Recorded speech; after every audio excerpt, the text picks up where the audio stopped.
musajja mukulu Ssalonga Mulenge wasanya kwa Charles Peter Mayiga ne batuuka okuluma bakagayiza Excellency Robert Kyagulanyi Ssentamu ne mukazi wa Mukyankalanya n'asirika ne balumba Muwanga Kivumbi eyaliko ssentebe wa Buganda Caucus ne bakolera effujjo Makage ne batuuka n'okuttayo abantu teyagenda mu Makage wadde omukubagiza dde okwogera ekigambo n'ekimu wadde okwogerako mu kikola Buganda naye Abaganda abategeera ku lasti nti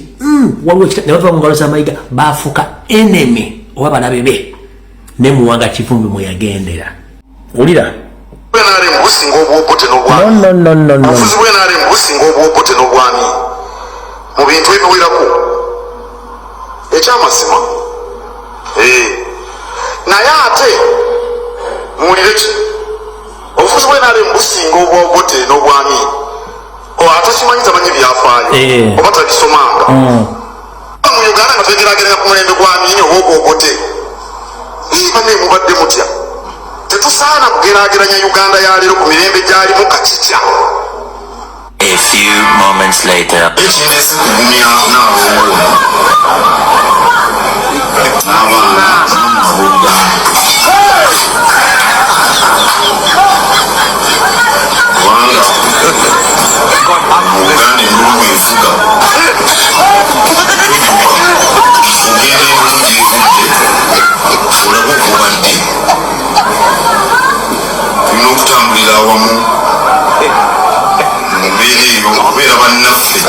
So Ssalonga Mulenge wasanya kwa Charles Peter Mayiga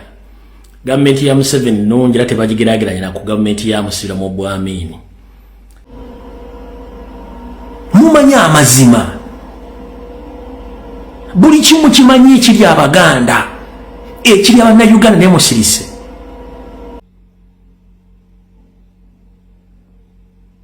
oyina akola video na editing alubiya omukutte n'okuba no yes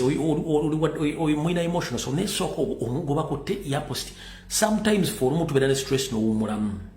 nonga kasoke bumwe kintu cyumulemu nako ngabiri statoziye na yaba ne basasanye ekintu nga kifu si kitufu kale ngenda bagamba bana Uganda mwenna musoke musome enkola ya Museveni n'ebikolobero bye byakola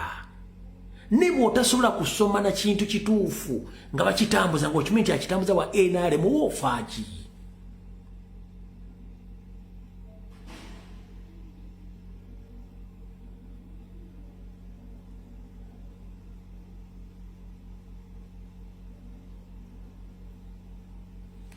n'olw'ensonga eyo byonna byayogeddwa bikyamu tebiriyo kubanga babeenonyeza byabwe gwe mulimu gwabwe kati bate bye bakola balowooza ffe tebitubiraba era tebitukwatako kati ate ffe tujja okwogera tufuuka ba enemy ba state ne bo tebafuuka era teri abafunaana wano abantu bangi aba NRM bazze ku social media kuno bavuma president wa Francis Robert teri abakwatako ne bajja ne bakola malis propaganda teri abakwatako ne batuuka n'okulanya tugenda kutta n'okuwamba nga teri abakwatako naye omukulu n'asituka n'atuza meeting ya cabinet ministers abantu 18 n'agamba tugenda mugulako emisango gya cyber war crime emisango 15 n'agistating in public nga gye baagala okunteekako nenga bagamba kino si kituufu kino tekisoboka nga mumuteeke notulesikale tosobola kukulembera ggwanga toyagala kwogerako olaba n'oba olunda nkoko zituuka ekiseera nga zeetaaga amazzi b'emmere ne zitandika okwekyanga naye ate abantu Museveni tosobola kufuga ggwanga bati bagenda kwogera tekisoboka